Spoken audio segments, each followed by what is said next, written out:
हाय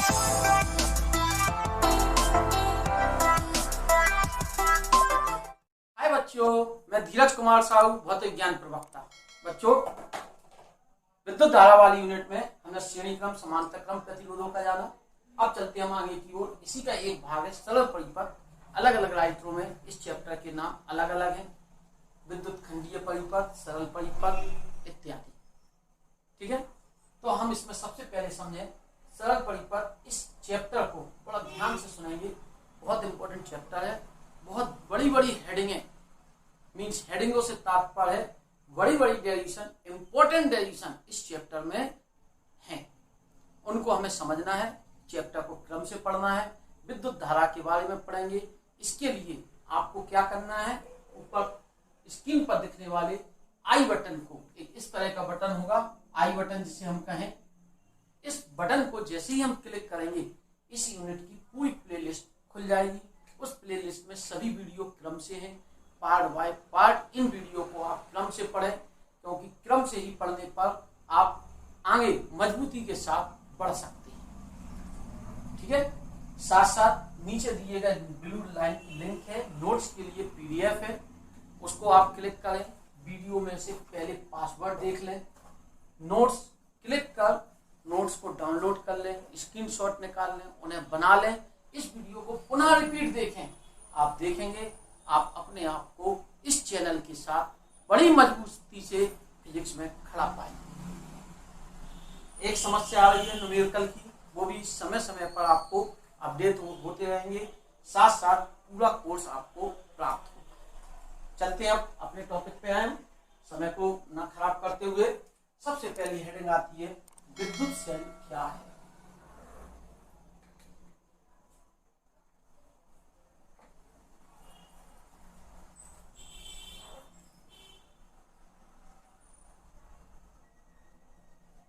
विद्युत सेल वह युक्ति है जो किसी बाह्य परिपथ में लगातार विद्युत धारा प्रवाहित करती है, विद्युत सेल कहलाती है। वह युक्ति जो किसी बाह्य परिपथ में लगातार विद्युत धारा प्रवाहित करती है क्या कहलाती है?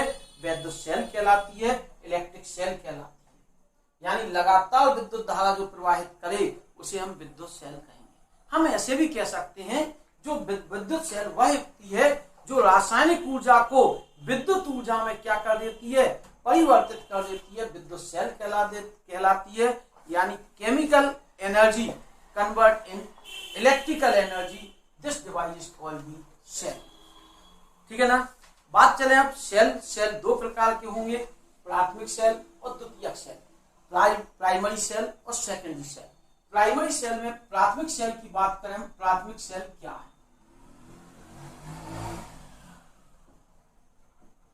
प्राइमरी सेल क्या है? क्वेश्चन बात आती है, वे सेल जिन्हें पुनः आवेशित नहीं किया जा सकता है, जो अनुत्क्रमणीय होते हैं, यानी एक ही क्रम में चलते हैं, वापस रिपीट नहीं किया जा सकता, पुनः चार्ज ना किया जा सके, उन सेलों को हम कौन से सेल कहेंगे?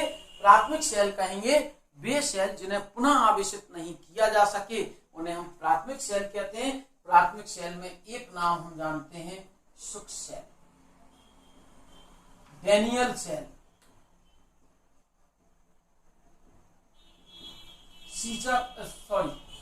Daniel cell. इसके अलावा लेक्लांसे, ये तीनों नाम प्राथमिक सेल हैं। इन सेलों को हम एक बार प्रयोग करने के पश्चात दूसरी बार पुनः प्रयोग नहीं कर सकते हैं। यानी इनकी ऊर्जा क्या होगी, धीरे धीरे घटती जाएगी और बाद में खत्म हो जाएंगे। फिर उसके बाद हम इन्हें पुनः यूज नहीं कर सकते। जैसे घड़ी का सेल है, घड़ी में डाला, जब तक वो धीरे धीरे प्रयोग होता गया, कम होता गया, बाद में खत्म हो जाता है, उसे एक बार हटा सकते हैं, हटा देते हैं, पुनः चार्ज नहीं होते। तो वे सेल जिन्हें पुनः आवेशित ना किया जा सके उन सेलों को प्राथमिक सेल कहते हैं। अब बात करें द्वितीयक सेल, सेकेंडरी सेल।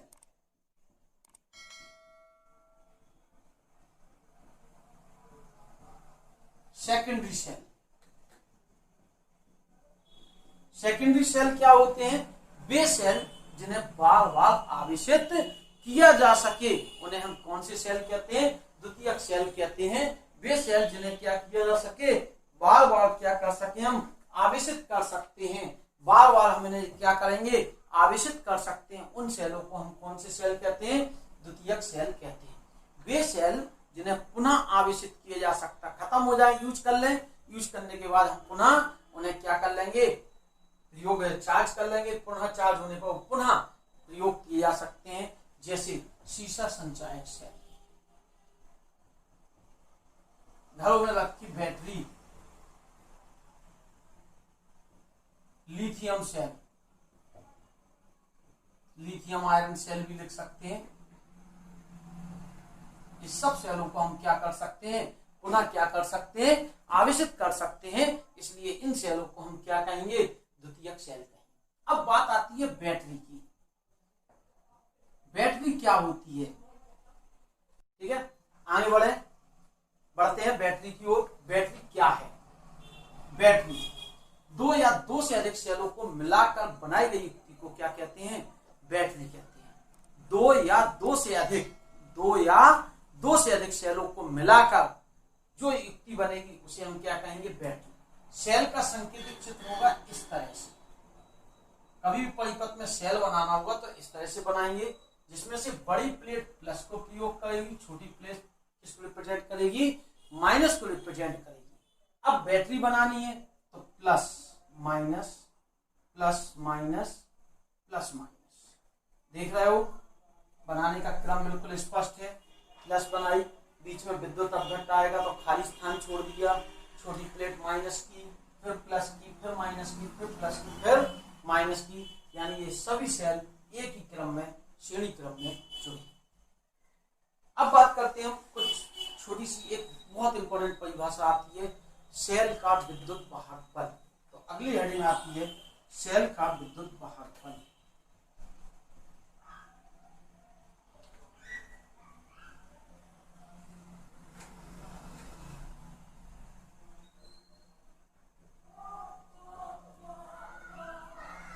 सेल का विद्युत वाहक बल, electromotive force of a cell. क्या कहा,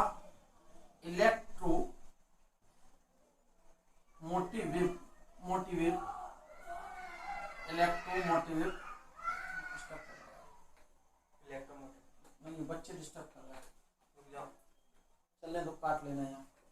electromotive force of a cell. क्या कहा हमने, फिर से एक बार रिपीट करें, सेल का विद्युत वाहक बल। तो अगली हेडिंग आती है सेल का विद्युत वाहक बल, electromotive force of a cell. Cell के विद्युत वाहक बल को हम ई से प्रदर्शित करेंगे, ई बराबर W/Q परिभाषा होगी।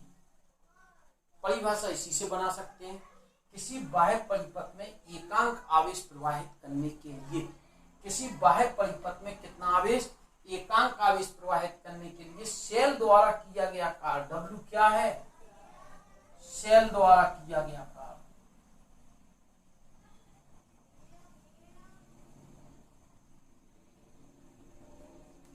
क्या परिभाषा बन गई, किसी बाह्य परिपथ में एकांक आवेश प्रवाहित करने के लिए सेल द्वारा किया गया कार्य ही सेल का विद्युत वाहक बल कहलाता है। किसी बाह्य परिपथ में एकांक आवेश प्रवाहित करने के लिए किसके द्वारा, सेल द्वारा किया गया कार्य सेल का विद्युत वाहक बल कहलाती है। सेल का विद्युत वाहक बल ई से प्रदर्शित करते हैं, EMF भी लिखते हैं,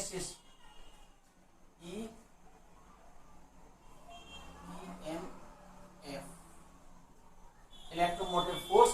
किसी बाह्य परिपथ में सेल द्वारा कितना आवेश, एकांक आवेश प्रवाहित करने के लिए किसके द्वारा, सेल द्वारा किया गया कार्य ही सेल का विद्युत वाहक बल कहलाती है। सेल के विद्युत वाहक बल को ई से प्रदर्शित करते हैं, इसका मात्रक जूल प्रति कूलम। क्यों, जूल W और आवेश कूलम, या क्या होता है, वोल्ट होता है। तो इसका मात्रक जूल प्रति कूलम या क्या होगा, वोल्ट होगा। विमा निकालनी है, जूल की विमा लिखेंगे हम ऊपर। विमीय सूत्र चाहिए तो कैसे निकालेंगे, जूल का विमीय सूत्र ml² T⁻⁻²। आवेश का विमीय सूत्र AT। हम इसको सॉल्व कर रहे, क्या आएगा, ml² T⁻⁻3A⁻⁻1।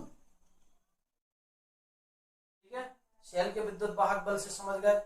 किसी परिपथ में एकांक आवेश प्रवाहित करने के लिए किसके द्वारा, शेल के द्वारा किए गए कार्य को शेल का विद्युत वाहक बल कहते हैं। शेल का विद्युत वाहक बल शेल में भरे विद्युत अपघट की प्रकृति पर निर्भर करता है। शेल किस पदार्थ का बना है, पानी भरा हुआ है, लिथियम भरा हुआ, आयरन भरा हुआ, इस बात पे, यानी जो भी विद्युत अपघट यानी द्रव भरा है तो विद्युत अपघट, या कौन सा केमिकल भरा हुआ है उस पर डिपेंड करेगा। मात्रा का प्रभाव नहीं पड़ता, आकार का प्रभाव नहीं पड़ता, प्लेटों के बीच की दूरी का प्रभाव नहीं पड़ता। इसमें केवल और केवल विद्युत अपघट की प्रकृति पर निर्भर करता है। तो ध्यान रखेंगे, EMF E शेल में भरे विद्युत अपघट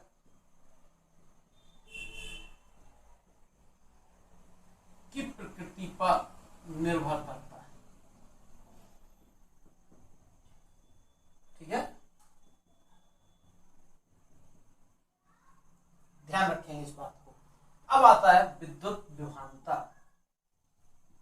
यही तो विद्युत विभवांतर होता है, लेकिन फिर दो हेडिंगे क्यों, कुछ तो अंतर होगा। उस अंतर को बहुत ध्यान से समझेंगे।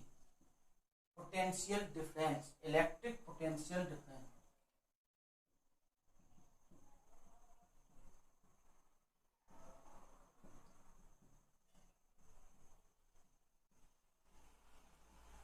विद्युत विभवांतर से आप क्या समझते हैं, किसी बाह्य परिपथ में V से रिप्रेजेंट करें इसे, V बराबर W/Q। देख रहे हो कुछ अंतर आया इस बॉक्स में, इस बॉक्स में देखें कोई ना कोई अंतर है। देखो यहाँ कैपिटल W लिखा है, स्मॉल w लिखा है। जहाँ स्मॉल w क्या है, बाह्य परिपथ द्वारा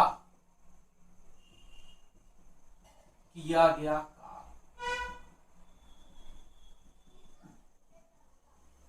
क्या हो गई परिभाषा, किसी बाह्य परिपथ में एकांक आवेश प्रवाहित करने पर बाह्य परिपथ द्वारा किया गया कार्य उस बाह्य परिपथ का विद्युत विभवांतर कहलाता। यहाँ परिभाषा क्या थी, किसी बाह्य परिपथ में एकांक आवेश प्रवाहित करने के लिए शेल द्वारा किया गया कार्य। यहाँ दो चीजें हैं, इसको समझे बिल्कुल स्पष्ट। यह बाह्य परिपथ और यह लगा हुआ है शेल। इसमें हमने एकांक आवेश प्रवाहित किया तो शेल ने जो कार्य किया वो कहलाएगा विद्युत वाहक बल, और बाह्य प्रतिरोध में जो कार्य हुआ वो कहलाएगा विभवांतर। ध्यान रखने की बहुत बड़ी बात है ये, कि बहुत सारे बच्चे इस अंतर को नहीं समझते, वो विद्युत वाहक बल और विभवांतर को नहीं समझ पाते। अगर शेल खुले परिपथ पर है, खुले परिपथ पर सीधा शेल को हमने किससे जोड़ दिया, वोल्ट मीटर से, और वो जो नापेगा वो होगा शेल का विद्युत वाहक बल। अगर शेल बंद परिपथ पर हो जाए, यानी बाह्य प्रतिरोध जोड़ दिया, अब वोल्ट मीटर जो नापेगा इसके स्रोत पर वो होगा विभवांतर। तो परिभाषाएं अलग अलग है। यहाँ परिभाषा लिखी, किसी बाह्य परिपथ में एकांक आवेश प्रवाहित करने के लिए शेल द्वारा किया गया कार्य। यहाँ परिभाषा लिखी, किसी बाह्य परिपथ में एकांक आवेश प्रवाहित करने पर बाह्य परिपथ द्वारा किए गए कार्य को विद्युत विभवांतर कहते हैं। मात्र वही जूल प्रति कूलम या क्या होगा, वोल्ट होगा। विमा वही ml² T⁻⁻3A⁻⁻1 आएगी। कंफर्म की बात, चले आगे की ओर। ठीक, देखते हैं। अब हेडिंग आती है शेल का आंतरिक प्रतिरोध। इंग्लिश में क्या कहेंगे, internal resistance of the cell. Cell के आंतरिक प्रतिरोध से आप क्या समझते हैं, ध्यान दें इसी बात। कोई भी सेल बनाते हैं, मान लीजिए हमने विद्युत अपघट वाला सेल बनाया इस तरह से, जो छड़ें होती हैं उसे हम इलेक्ट्रोड कहते हैं। कन्फर्म है ना ये बात। तो एक पॉजिटिव हो गई, एक नेगेटिव हो गई। एनोड और जिसे कैथोड कहते हैं। इसके अंदर जो पदार्थ भरा जाता है उस पदार्थ को क्या कहते हैं? इलेक्ट्रोलिसिस मींस वैद्युत अपघट्य कहते हैं। कन्फर्म? इस बर्तन में जिसमें एक क्रिया होती है उस बर्तन को क्या कहते हैं? वोल्टामीटर कहते हैं। क्या कहते हैं हम? वोल्टामीटर। इसके बाद हमने एक परिपथ जोड़ दिया, बल्ब जोड़ दिया, लगा दिया एक बल्ब। जैसे ही इसे जोड़ा ये बल्ब क्या होने लगा? चमकने लगा। यह हो गया बाह्य प्रतिरोध। फिर आंतरिक प्रतिरोध क्या है? बाहर रुकावट जो डल रही उसे तो हमने कहा बाह्य प्रतिरोध। सेल के बाहर धारा धन से ऋण की ओर जाती है, लेकिन सेल के अंदर धारा ऋण से धन की ओर जाती है। ये आयन टूटेंगे जो इसमें इलेक्ट्रॉन, वो इस रुकावट धारा में क्या डालेंगे? रुकावट डालेंगे। और विद्युत धारा में होने वाली रुकावट को ही विद्युत क्या कहते हैं? प्रतिरोध कहते हैं। क्या कहा हमने? सिंपल सी बात कही, विद्युत धारा के मार्ग में आने वाली रुकावट को विद्युत प्रतिरोध कहते हैं। क्या कहा? सेल के अंदर विद्युत धारा के मार्ग में आने वाली रुकावट को सेल का आंतरिक प्रतिरोध कहते हैं।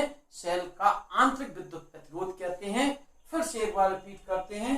सेल के बाहर धारा धन से ऋण की ओर और अंदर धारा ऋण से धन की ओर जाती है।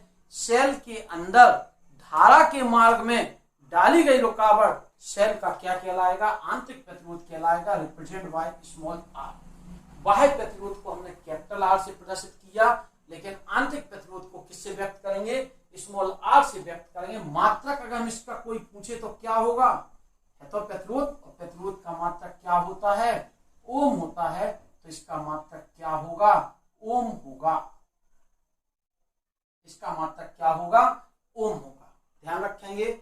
आर अगर हम वैसे बात करें तो आर बराबर वी अपॉन आई से इसकी विभा निकल आएगी। विभवांतर की धारा की सॉल्व कर लेंगे, मैं विभा पता चल जाए। अब बात आती है सेल के आंतरिक प्रतिरोध को प्रभावित करने वाले कारक। किन किन कारकों से सेल का आंतरिक प्रतिरोध क्या होता है? प्रभावित होता है। सबसे पहली बात, सेल में जो विद्युत अपघट्य है उसकी सांद्रता बढ़ाने पर स्मॉल आर का मान बढ़ जाएगा। क्या कहा? विद्युत अपघट्य की सांद्रता, सांद्रता जानते हैं? डेंसिटी से बात करें जिसे हम कहें गाढ़ापन और पतलापन। सेल के अंदर जो पदार्थ भरा जाए वो अगर सांद्र गाढ़ा है तो क्या हो जाएगा? बढ़ाने पर आर का मान बढ़ जाएगा। कन्फर्म? अगर प्रतिरोध आंतरिक प्रतिरोध बढ़ गया तो रुकावट ज्यादा होगी, सेल रखा रखा क्या हो जाएगा? डिस्चार्ज। तो अच्छे सेलों में हम ऐसा विद्युत अपघट्य प्रयोग करेंगे जो ज्यादा गाढ़ा ना हो। ज्यादा गाढ़ा होगा तो क्या होगा? सांद्रता बढ़ेगी, आर का मान बढ़ेगा और सेल रखे रखे क्या हो जाएगा? डिस्चार्ज। हमें डिस्चार्ज नहीं करना है, सेल को अधिकतम यूज करना है। तो इसके लिए हमें सेल में जो पदार्थ भरेंगे विद्युत अपघट्य वो गाढ़ा नहीं होना चाहिए। यही कारण है हम घरों में जो बैटरी प्रयोग करते हैं उसमें पानी डिस्टिल वाटर का प्रयोग करते हैं, किसी ऑयल का प्रयोग नहीं करते, किसी पाउडर का प्रयोग नहीं करते हैं। अगर हम गाढ़े पदार्थ प्रयोग करेंगे तो उस बैटरी का आंतरिक प्रतिरोध बढ़ जाएगा, वो रखी रखी डिस्चार्ज होने लगेगी। ध्यान रखेंगे इस बात का।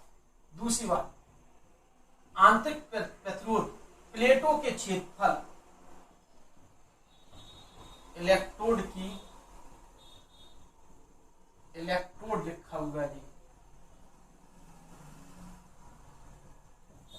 प्लेटों का क्षेत्रफल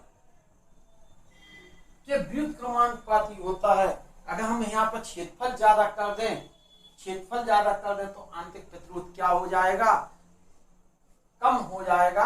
तो ध्यान रखेंगे यहाँ पर क्षेत्रफल के क्या होता है? व्युत्क्रमानुपाती होता है। तीसरी बात, आंतरिक प्रतिरोध प्लेटों के बीच की दूरी के क्या होता है? समानुपाती। हम आंतरिक प्रतिरोध कम करना चाहते हैं तो प्लेटों के बीच की दूरी को क्या करेंगे? हम कम करेंगे। यही कारण बैटरी में प्लेटें पास पास रखी जाती हैं। इसके अलावा तीसरी चौथी बात, टी बढ़ाएं। टी क्या है? ताप, टेम्परेचर। टी बढ़ाएं तो क्या हो जाएगी? श्यानता घट जाएगी। और श्यानता घटेगी तो आर का मान क्या हो जाएगा, श्यानता घटेगी तो आर का मान भी घट जाएगा, आर का मान भी क्या हो जाएगा, घट जाएगा। और वह सेल ज्यादा समय तक काम, यही सेल में भरा हुआ पानी गर्म हो जाता है, उसकी श्यानता घट जाती है और आर का मान, आंतरिक प्रतिरोध का मान भी घट जाता है। अब चलते हैं हम EVIR में संबंध, चलते हैं अब आगे की ओर। अगला टॉपिक है ई माने सेल का विद्युत वाहक बल, ई, वी माने बी मीन्स विद्युत विभवांतर परिपथ का वी, आई मीन्स विद्युत धारा electric current, r small r आंतरिक प्रतिरोध में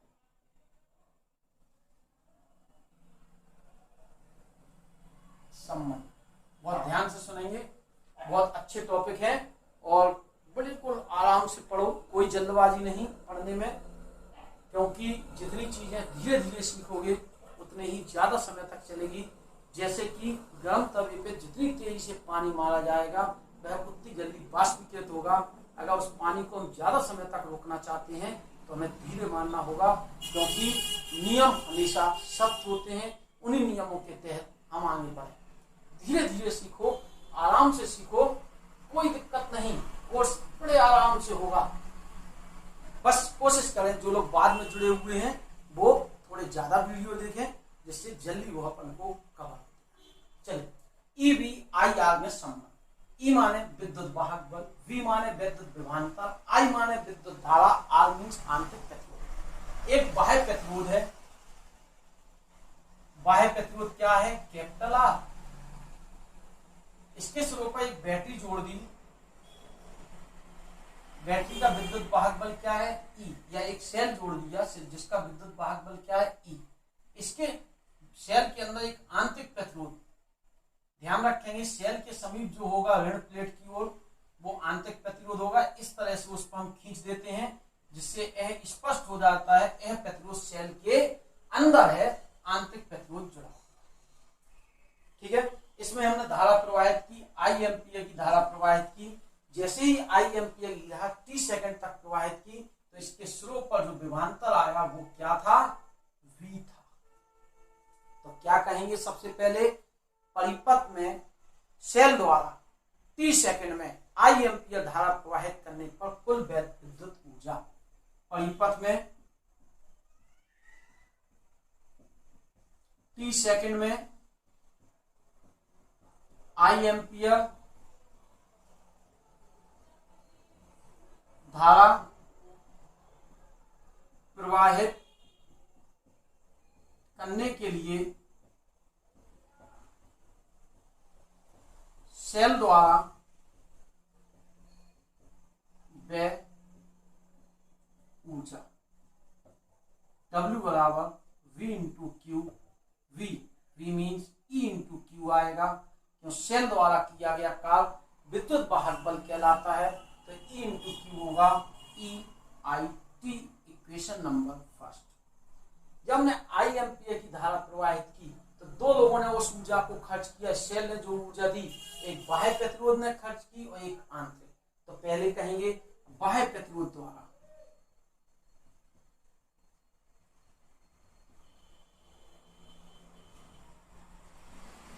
व्यय ऊर्जा क्या होगी, बाह्य प्रतिरोध द्वारा व्यय ऊर्जा, बाह्य प्रतिरोध द्वारा क्या होगी, V into Q, V means V रहने दिया, I इंटू टी, समीकरण नंबर 2, Q बराबर IT पर। अब किसके द्वारा, आंतरिक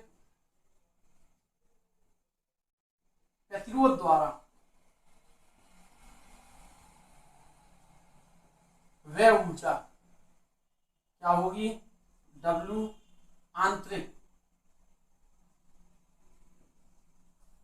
I square R into T.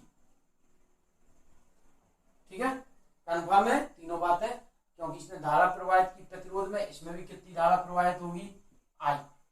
धारा हमेशा एक चक्र के रूप में चलेगी, हमेशा ध्यान रखेंगे। विद्युत धारा सेल के धन प्लेट से चलेगी बाहर, ये चली जा रही है धारा, और कौन से प्लेट पर, ऋण प्लेट पर अंदर की ओर प्रवेश करेगी। किस घटना में? डिस्चार्जिंग की अवस्था में, जब सेल निरावेशित हो रहा हो, यानी सेल बाह्य परिपथ को ऊर्जा दे रहा हो, तो धारा धन प्लेट से चलेगी और किस प्लेट की ओर जाएगी? ऋण प्लेट की। अब ऊर्जा संरक्षण का नियम क्या कहता है?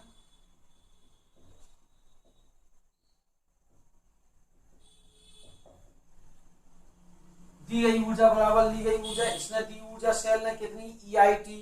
किन किन ने मिलकर खर्च की? बाह्य प्रतिरोध और आंतरिक प्रतिरोध, अर्थात W बराबर W बाह्य प्रतिरोध द्वारा व्यय ऊर्जा प्लस आंतरिक प्रतिरोध द्वारा व्यय ऊर्जा। यह EIT बाह्य प्रतिरोध द्वारा VIT, यह कितनी थी? I/R × T कॉमन लेके काट दें, I कॉमन लेके कट रहा, क्या हो गया? E बराबर V + IR हो गया। यही EV/IR में क्या होगा? संबंध होगा। हम इस संबंध को और भी रूप में कब के लिए फार्मूले ध्यान रखेंगे? समीकरण 4A के अंदर 4A हो गया। अगर हम इसको ऐसे कहें, V बराबर क्या लिख दें? IR रखने पर तो क्या हो जाता है? यही फार्मूला E बराबर IR + I × स्मॉल r, तो I बराबर E/स्मॉल r + कैपिटल R। यह भी वही फार्मूला है, बस यह किसके पदों में हो गया? IE स्मॉल r और कैपिटल R में संबंध। अगर हम इसी फार्मूलों को ऐसे और कर सकते थे, समीकरण 4A में I बराबर V/R रख देते तो एक नया रूप प्राप्त हो जाता। E बराबर V + V/R × स्मॉल r। क्या आ जाता? E/V आ जाता, V कॉमन ले लेते, इसके नीचे आ जाता, 1 + स्मॉल r/ कैपिटल R हो जाता। जरा गौर करें क्या आ जाता, इसे यही इसे माइनस, तो E - V - 1 E/V - 1 बराबर स्मॉल r × कैपिटल R। क्या बन जाता? स्मॉल r बराबर कैपिटल R E/V - 1 हो जाता। 4C कह रहे हैं हम इसे। सभी फार्मूले जो बने हैं ये सब सेल के डिस्चार्ज यानी निरावेशन की घटना में। अगर सेल आवेशित हो रहा होता, सेल क्या हो रहा होता? आवेशित हो रहा होता। सेल के आवेशन की क्रिया में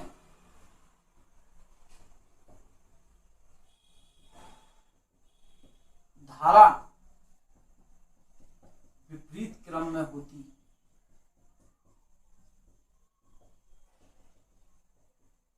मतलब क्या है? ऐसी स्थिति में धारा इस तरह से बहती, ऐसी। जब धारा विपरीत क्रम में होती तो सूत्र होता E बराबर V + -I × R, E बराबर V - IR। क्या चीज देख रहे हैं? यह कौन सी घटना हमने कहा? निरावेशन। निरावेशन में E बड़ा है, V छोटा है। निरावेशन में देने वाला कौन है? सेल। लेने वाला बाह्य प्रतिरोध, बाह्य स्रोत। तो यहाँ पर सेल का विद्युत वाहक बल बड़ा होगा और बाह्य प्रतिरोध का विभवांतर क्या होगा? छोटा। इस स्थिति में E छोटा है और V बड़ा है। देने वाला कौन है? बाहर का स्रोत है। क्यों? आवेशन हो गया सेल का, तो बाहर, तो हमेशा देने वाला बड़ा होता है, लेने वाला छोटा होता है। इस बात को हमेशा ध्यान रखें। अब इसके बाद जो टॉपिक आता है इसको तैयार करें। इसके बाद जो टॉपिक आता है वो है किरचॉफ के नियम। किसी भी स्थिति में मिस ना होने दें, नहीं तो यह चैप्टर आपको बिल्कुल भी समझ में नहीं आएगा। मिलते हैं अगले वीडियो में किरचॉफ के नियम के साथ। तब तक के लिए नमस्ते।